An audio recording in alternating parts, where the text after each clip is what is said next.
all 18,000 employees at the time went through this 4-hour in-person session that was facilitated to capture their voice and communicate in a really unique way. And the results of that experience really was the foundation of corporate culture and what we were trying to accomplish within our culture, and the strategies and then plans that we made from there, that listening was a part of that. Hey, welcome to Unleashed. I'm your host, Will Bachman. Unleashed is produced by Umbrex, the first global community connecting top-tier independent management consultants with one another. We just heard from today's guest, Tanya Kleindienst, a culture and leadership coach based in Cincinnati, Ohio. Prior to starting her independent consulting practice, Tanya was the senior vice president and head of corporate culture at Fifth Third Bank. In this episode, Tanya describes the roles and responsibilities of a head of corporate culture, a role she created. You can connect with Tanya via LinkedIn, and you can find that link in the show notes. Final note before the episode, I'd like to welcome listeners John T. and Eric S., who have recently signed up for the weekly Unleashed email. If you too would like to receive the transcript of each episode, plus other bonus features right in your inbox, email me at unleashed@umbrex.com. Hello, Tanya. Welcome to the show. Thank you, Will. I'm really happy to be here. Tanya, you created the role of Chief Culture Officer at Fifth Third Bank. Let's start with, what is culture? Well, it's an interesting question, and if you Google the term corporate culture, you'll get thousands of opinions and definitions on what corporate culture is.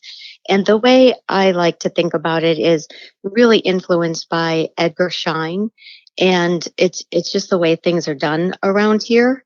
The way we do things around here is the way I think about culture, because it's really not something that a corporation could just like another culture somewhere else and emulate that.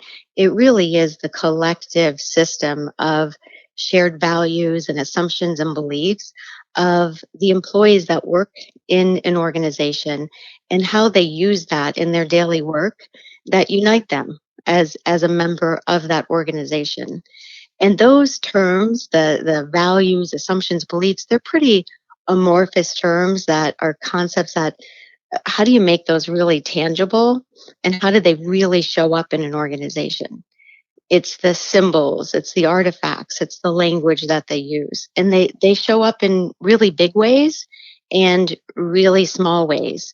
But it's the things that unite them as that organization. It's the unspoken reality. It's the way, as I said, the way we do things around here. It's the lessons we pass on to one another. Sometimes those things are consciously and sometimes unconsciously. And it's what people do in public and private, that there's congruency there around what they do when no one's looking. I'd love to hear some kind of very discrete examples of A versus B, particularly say for values, right? I mean, good. Let's think of it in terms of a bank where you were working. So, I think that, it's at a surface level, an unsophisticated person like me might think, okay, every bank, it's pretty much the same values. Like, okay, compliance is important, and the customer is important, and, we must treat our colleagues with respect, and honesty is important, and, our shareholders come first, I don't know. Yes. Stuff, diversity, we must respect each one another. So all these kind of vanilla things. So what would an example of a value be where two banks might actually have different values or different behaviors, where you can say, no, this is really something that we do differently here, that's not just like, apple pie and vanilla? Mm-hmm. Yes, that's a great question, and a really good way to make it tangible. So to answer that, I'd say, what would you risk revenue to protect that this is so important to you that you would walk away from lending or from a relationship because that what you value is so important. So that might be around that you decide not to lend to a certain industry, or just either exactly what I said, just what you would risk revenue to protect, or what you would walk away from because that is something that you value as an organization. And give me an example. What would just give me something that like Bank A, not even Fifth Third, but just like Bank A might walk away from, but Bank B might not in terms of revenue that you would walk away from. If part of your purpose and values is environmental sustainability, you might walk away from coal companies or from palm oils, for example. Hmm. Okay. And what about like beliefs? You know, like what would some examples of beliefs that are different at Bank A versus Bank B? So to kind of really make it very tangible for us.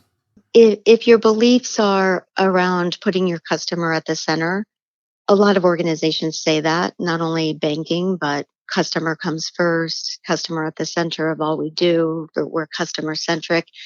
That you can say that, but then in the actions of the organization, are you more focused on delivering service in that point in time and very short term and transactional interactions?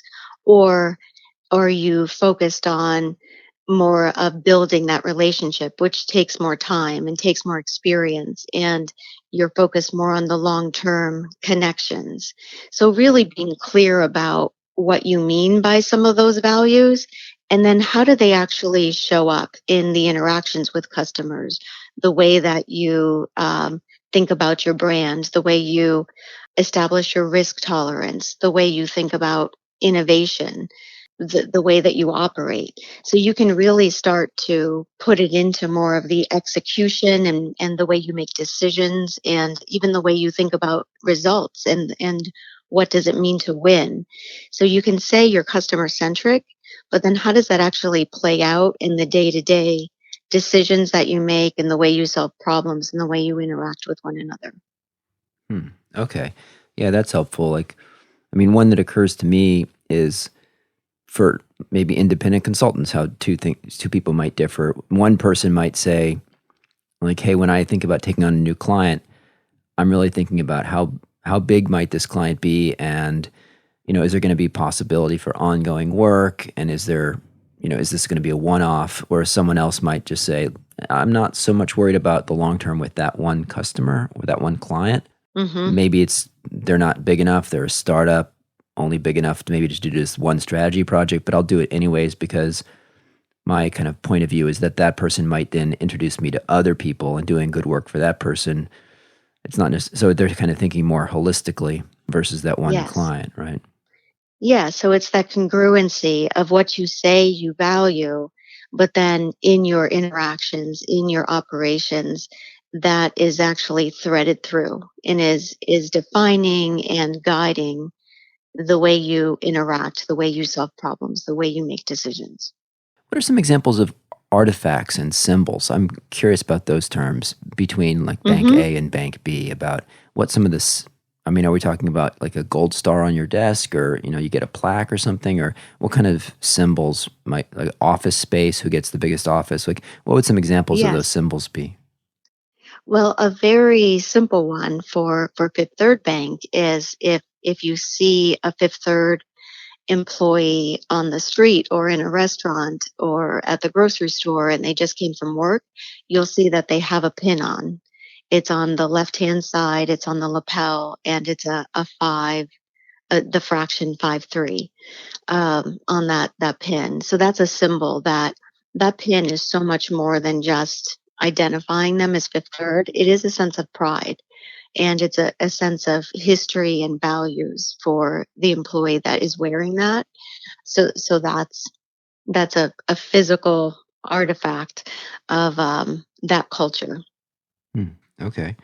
What other kind of artifacts or symbols inside the company? I mean, maybe just titles or office Yes. space or Yes. the kind of notebook someone carries? Like what would some other examples be? Exactly that. It could be the dress, business casual, casual, that they're all in suits and look the same.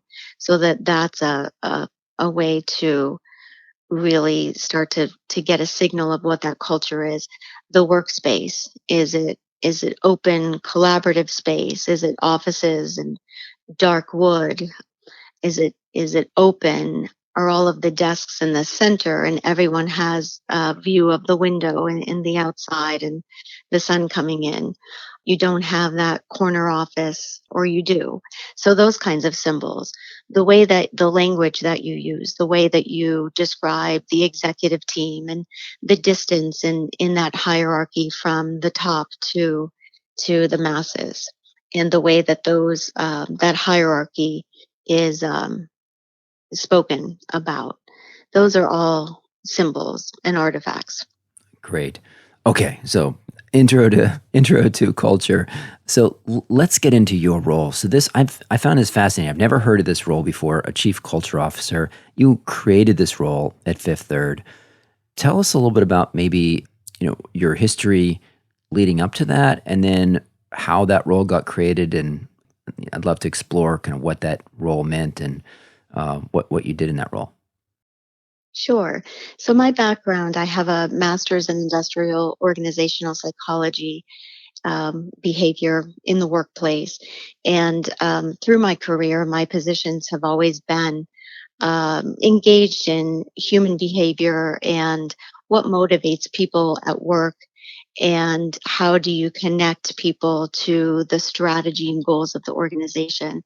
And my positions have always been either in consulting for corporations or on my own, or in companies, more in a compensation, performance management, or HR business partner type roles, but always thinking about that connection to what motivates people and how behavior is directly related to the strategy and a company achieving their goals. Can, So can I just at Fifth pause? Third, Can I just jump in there just a second? sure, sure. I know I should know this, and I've heard the term a lot, but I always like to ask, what is a HR business partner? hmm the best way I can describe what an HR business partner is, it's the quarterback role of HR.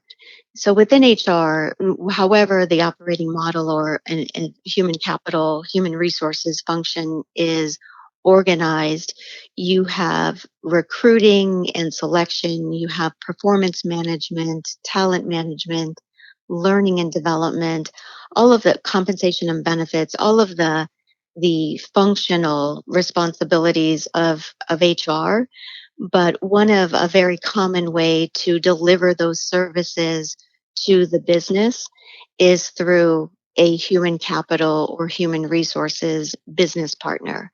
And the role of that person is to play the quarterback of the rest of HR, where you're understanding the business and that partner of the business owner, the business leader, and bringing all of those services within HR. What are the human interventions or strategies to help them accomplish their business strategies and goals? So that person would be paired up with a business unit head, and then Yes, and so they're really a kind of counselor, advisor, and also the person who would bring in all the other recruiting benefits, all the other kind of services as needed. exactly. Yes. One point of contact. Okay, great. I'm sorry. So I interrupted you. So you were No. an HR business partner, and then keep going. Yes. So I was the senior HR business partner leading a team of other HR business partners in support of the chief administrative officer and the chief strategy officer. And at that time, each of those groups, they we were at a point where we were rolling out a new enterprise wide business strategy. We were designing a new innovation and design, being more human centered, customer centric around our design of products and offerings and services to our customers. We were launching a new brand for the organization. And each of these things and all of those conversations, there's so much change management required. And what in the way that we exist today will help us to be successful, what's going to get in the way and needs to change, or what doesn't exist right now and will need to be created. So a lot of those discussions, but they were very business focused, very focused on the shareholder, the investor, and our regulators as a bank and being a highly regulated industry. Those were a lot of the conversations.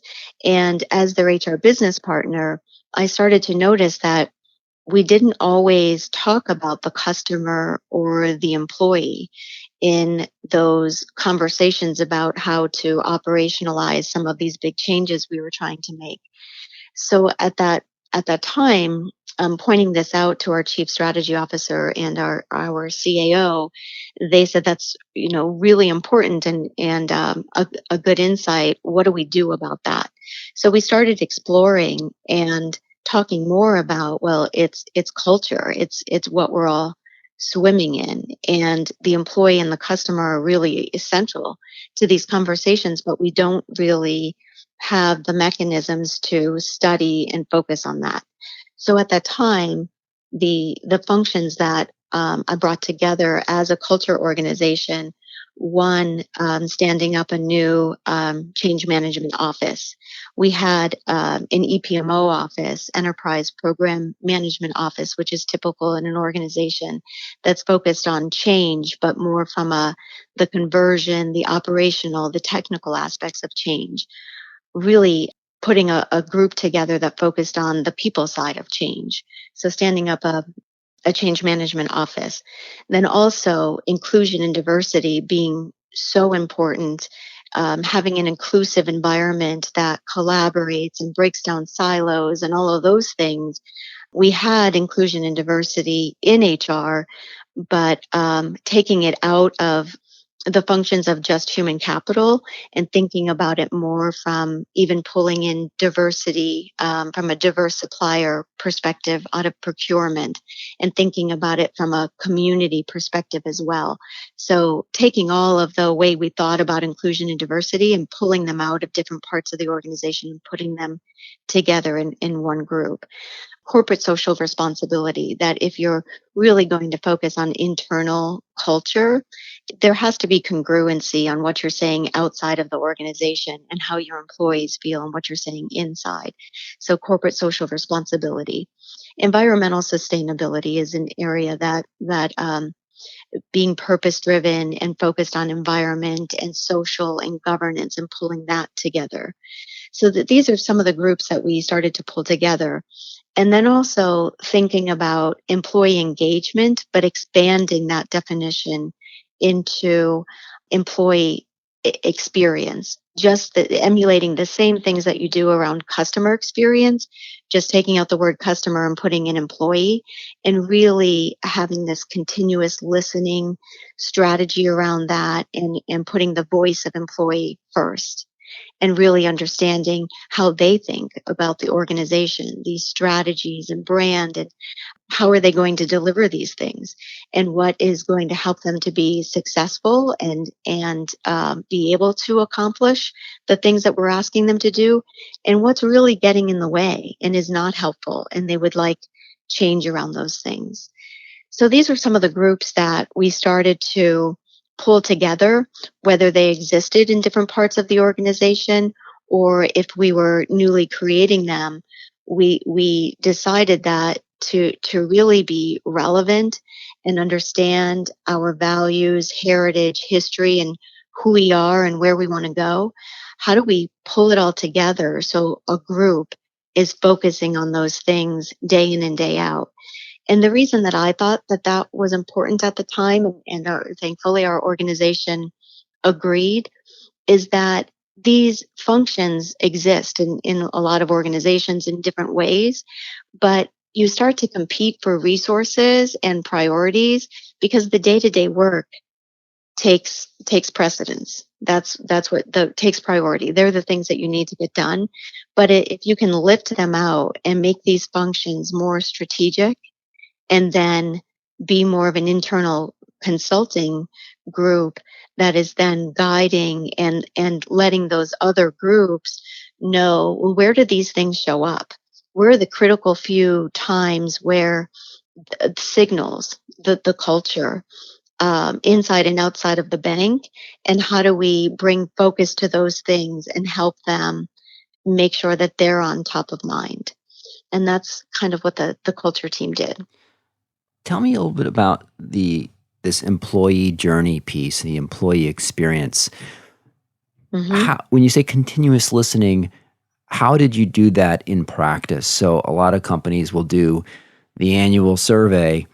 Did you do some Hmm. kind of like ongoing one-on-one randomized interviews, or was this following the tweets of employees, or Hmm. monitoring their email sentiment traffic or something? So how did you do that continuous listening piece?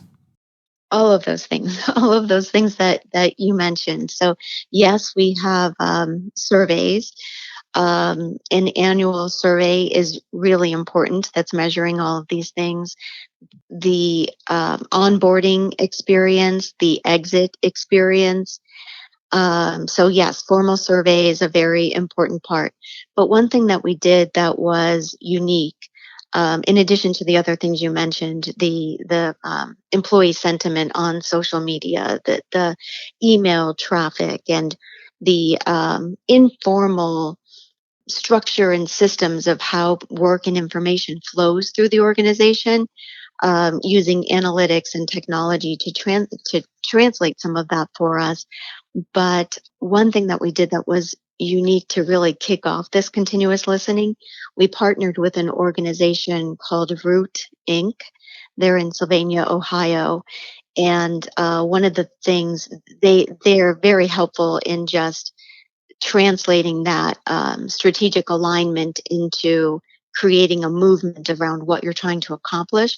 But one of the tools that they are really good at, they have amazing illustrators and created these giant learning maps for us that really described the uh, the industry, the financial services industry, that banks are important. I'm sorry, banking is really important, but banks not as much anymore because you can get some of these services outside of the banking industry, and things are changing around that. And the introduction of fintech organizations and other ways to manage your money outside of banks.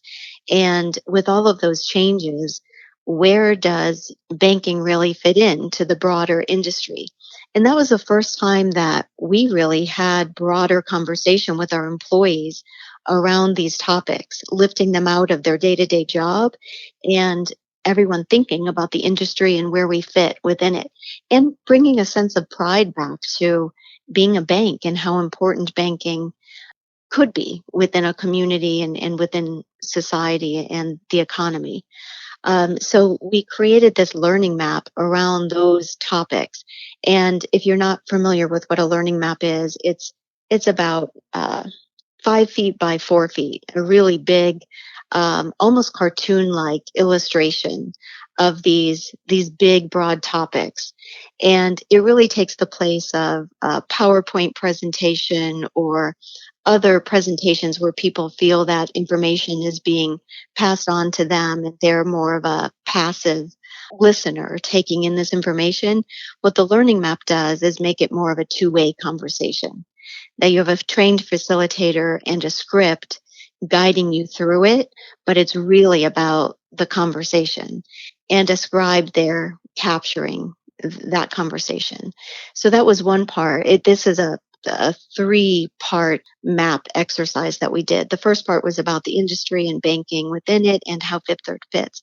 The second part really introduced the strategy, the brand, our core values and the customer at the center of those things, and what it all means and what we're trying to accomplish.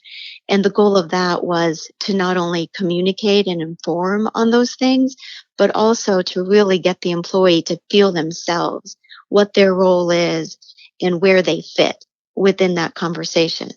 And like I said earlier, what helps you to be at your best and what might be getting in the way of us accomplishing these things. And then the last part of this three-part map series was about putting the customer at the center and breaking down the silos across our groups, and how do we really coordinate and collaborate to deliver that brand promise and keep the customer at the center.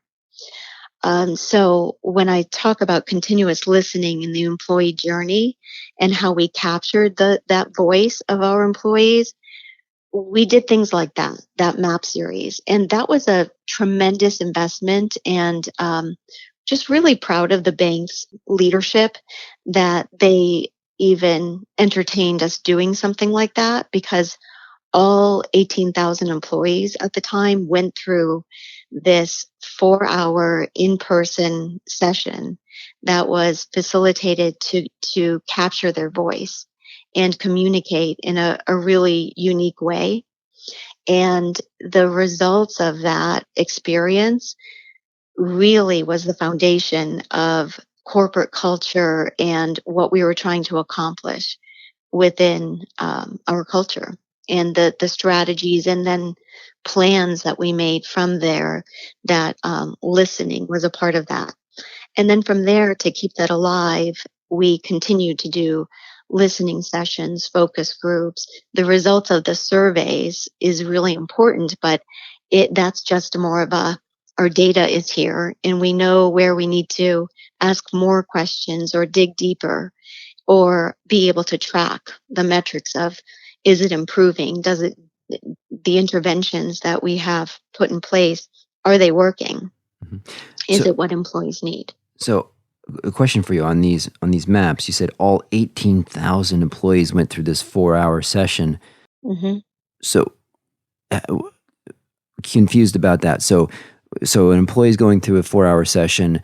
Would that be like a small group of, I don't know, 20 or 30 or 100 people, and the people from the consulting firm that are helping this are making a unique real-time learning map from that session? And then so there's like 100, or are they walking them through the master map that's been made already? So when people were going through the session, what was happening? Sure, I can explain that. So we created these 3 maps, and they were the master maps, and we did that through a series of interviews with our executive directors. So the root partners were a part of that and the creation of the maps. But really, that would be more instead of creating the PowerPoint slides or the informational brochures, things like that, the same way that you would develop those materials is the way that we develop the maps. But when we had those interviews or those conversations about strategy, brand, what we're trying to accomplish, we were taking notes the way that you would normally, but the root partners had illustrators that were actually drawing this into metaphors and design of the maps. So capturing the notes both in written form, the way you would for a PowerPoint presentation, and then also these drawings. So the master maps were created, and then we had the root partners did train the trainer sessions where we had over 200 facilitators trained, and they were HR professionals, they were business leaders within the businesses, other coaches, and people that were raised their hand and volunteered or were in important roles that would want to be a part of hearing the voice of employee. And they were trained as facilitators.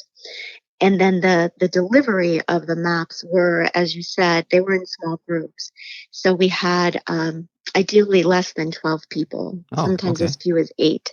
So 8 to 12 people at a time standing around a table with this big map in the middle with a scripted facilitation done, but really just to keep the flow of the dialogue going and us collecting the information that we needed from the sentiments of our employees.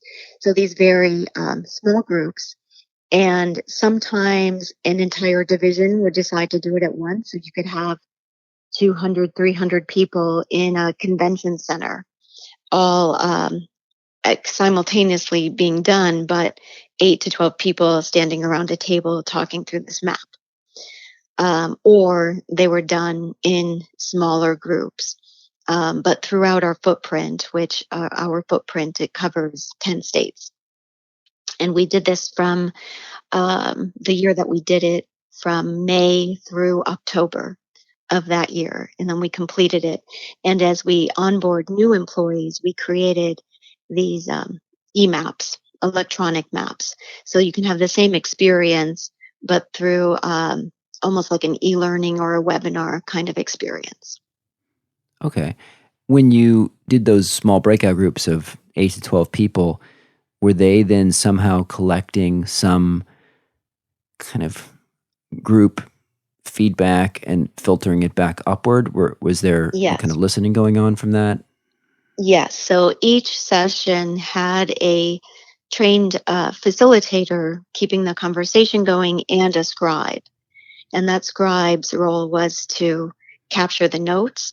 And there were also coordinated around that, around the themes or what to be listening for. And we collected that information. Also, the participants completed surveys, a very short survey after the experience. We also got all of the facilitators together after sessions and debriefed with them on the common themes. So through all of those sources, we collected the common themes. Cool. And specifically around, what's keeping our employees at at their best, and what's getting in the way. Do they understand the strategy and the brand? So we were testing for um, the knowledge and ability for them to execute on the things that we were doing as an organization. And we were also um, listening for, do you see yourself in this? Your role, is it clear? Your goals and how you connect to the bigger picture, how your position has an impact on the broader goals, and what would you like to see stay or change or be improved to be effective. Earlier, you mentioned that there was some kind of listening on social media of employee sentiment. Could you talk a little bit about how that works? I mean, a lot of employees might have a Facebook or Twitter account, but the company wouldn't necessarily know, that who's who. Did you either ask employees to submit, here's my Twitter and my Facebook and my Instagram and LinkedIn, or I mean, they probably know LinkedIn, but and then, or did you kind of just use like some AI to go find those things? And then I'm curious to hear about that employee listening thing and how that works. Well, we have a wonderful social media group and a very supportive brand, and they're in the brand and advertising function of marketing. And between that team and the customer experience team and the employee experience team, there's a really strong partnership there between those teams. And I think that's something that's unique, and that we were able to foster that relationship because the corporate culture team was formed and someone really paying attention to that from an internal perspective. It's pretty common to have it from an external, but to be able to combine that is pretty powerful. So the social media group helped us with, there's different things within LinkedIn. There's Elevate and some other programs that you're able to use within LinkedIn, and they did leverage those for creating brand ambassadors and people that were either pushing out content around thought leadership and our values and things that are supportive of our culture, but also capturing the chatter of our employees around those things, what's important to them, and so on. So yes, our social media group um, tracks those things, and there's different places where employees could talk about their companies, and just as they capture that from a customer sentiment, they're capturing it from an employee sentiment as well. Hmm. Interesting. So, was there like an effort to say, let's go figure out the Twitter account of every employee so that we can monitor the No, sentiment of those? So it wasn't something no, like no, no, that. No. Okay. no, nothing like that. Oh, okay. It was more just like, maybe monitoring Glassdoor or something and saying, okay, Yes, what's the, yes, what are anonymous employees saying there, and are we capturing the yes, sentiment? Okay, it was more of that. It's not like yeah. So it's let's. not individual; Uh, it's more, yes, general. oh, I gotcha. All right. What are some of the other sites that would be monitored, like Quora or maybe Glassdoors, or are there other places that companies are typically monitoring? I I'm not certain Hmm. of the sites where the names that you mentioned are ones that I'm familiar with, but I didn't lead that. I was just more the receiver of the information from Yeah. it, so I don't know specifically. All right, cool. So let's rise back up again. So we're talking about chief culture officer role, and we talk kind of really does deep dive into the listening piece of it. What were some of the things some of the impact that you think a chief culture officer can have on an organization? Maybe you could discuss some of the things that you accomplished at Fifth Third, in that role of how it can do some, how that role can accomplish more than a traditional HR business partner or chief strategy officer, Hmm. and do something kind of different that is additive. Sure. I think the value of it is that it's really understanding the intersection of brand and strategy, the customer experience, employee experience. There are groups that are taking care of the constituencies of each of these things. Human capital or human resources cares about the employee piece of it. You've got brand and advertising focused on the external, the customer. You have some groups thinking about the community, whether it's community economic development or corporate social responsibility. But where are all of these things? Where's the congruency?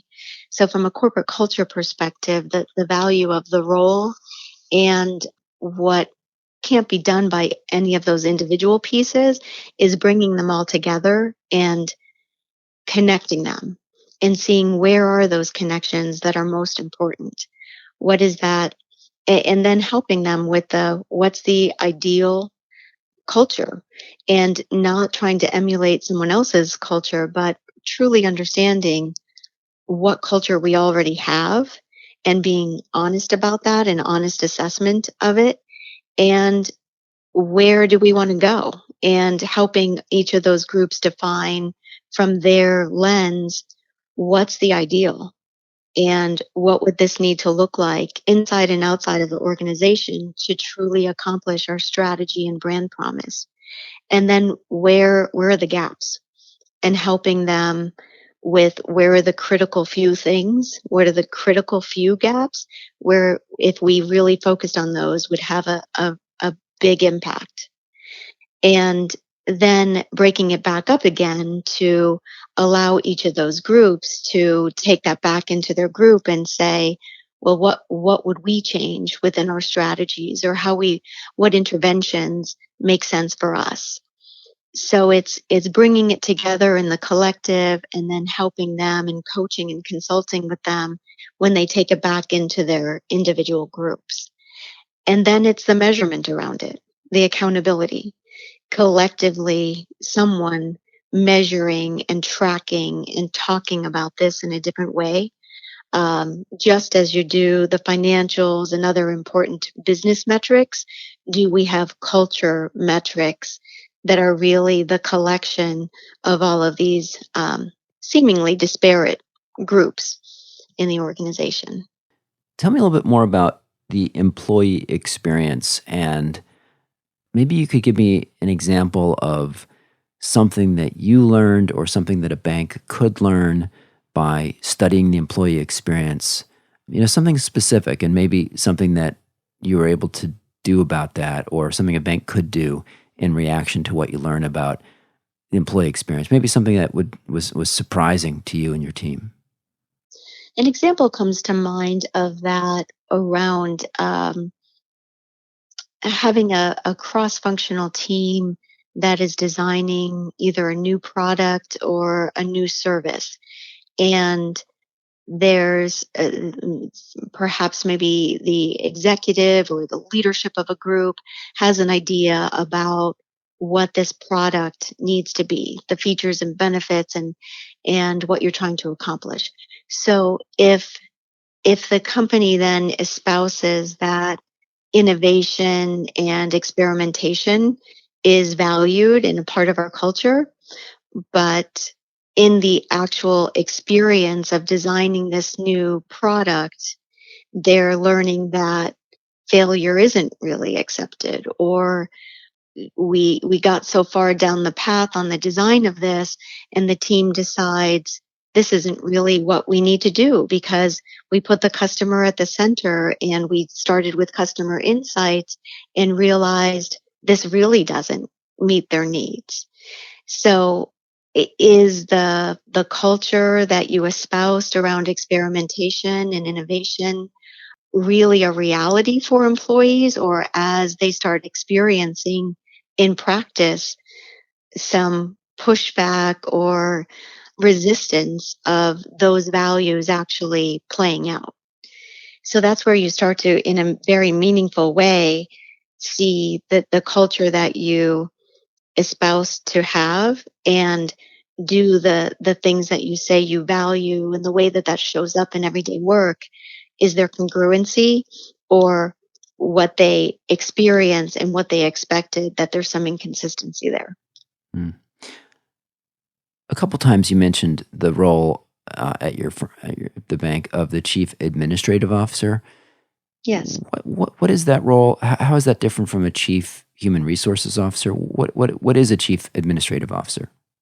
Sure. And that title, I think, is common in a lot of organizations, but the functions that make up an administrative office are different. So that's a good question. At the bank, that involved the community economic development group, my culture team. The HR group was separate from culture. The procurement or strategic sourcing group, the EPMO, Enterprise Program Management Office, the operations team, the full corporate operations team, so the call centers and back office kinds of functions. So it's typically those back office kinds of functions. Also, in enterprise workplace services or the corporate facilities, corporate security, those kinds of groups make up a CAO. Okay, thanks. Now you have left Fifth Third Bank and you have now set up your own independent practice. Tell us a little bit about what your focus is of your practice.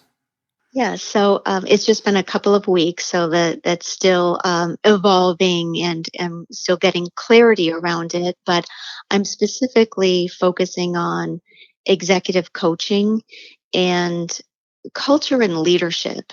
So leadership is so important in culture, and the vision and leadership shaping a culture, and being able to honestly assess the work environment and what are the things that we want to address. If you don't have the vision and leadership to accomplish those things, it just won't happen. So I really want to focus on those topics, and also managing change. Managing change is something that's really not very understood, and organizations have to be ready to have the patience and put in the time and effort it takes to really manage change well from a people side of it. So that's something that I'm really passionate about. And I'm also right now focused on nonprofit organizations and assisting executive directors with all of these topics, the culture, leadership, and change management of efforts, and helping them with their strategy around vision, mission, and purpose, and how to bring those to life. I always ask guests where our listeners can find you online. Would you like to give out a website, or should I just include your LinkedIn URL in the show notes? What's the best place for people to get in touch with you or to follow up? I'm just establishing my LLC, so LinkedIn right now is the best place. And I also am a authorized partner for the 5 behaviors of a cohesive team and DISC workplace. So I can be Fantastic. found on their website as well. Okay, great. Well, we'll include those links in the show notes. Tanya, it has been a real pleasure having you on the show. Thanks so much for joining. Thank you, Will. It's been a great conversation. Thanks for having me. Thanks for listening to this episode of Unleashed, the show that explores how to thrive as an independent professional. Unleashed is sponsored by Umbrex, the world's first global community of top-tier independent management consultants. The mission of Umbrex is to create opportunities for independent management consultants to meet, share lessons learned, and collaborate.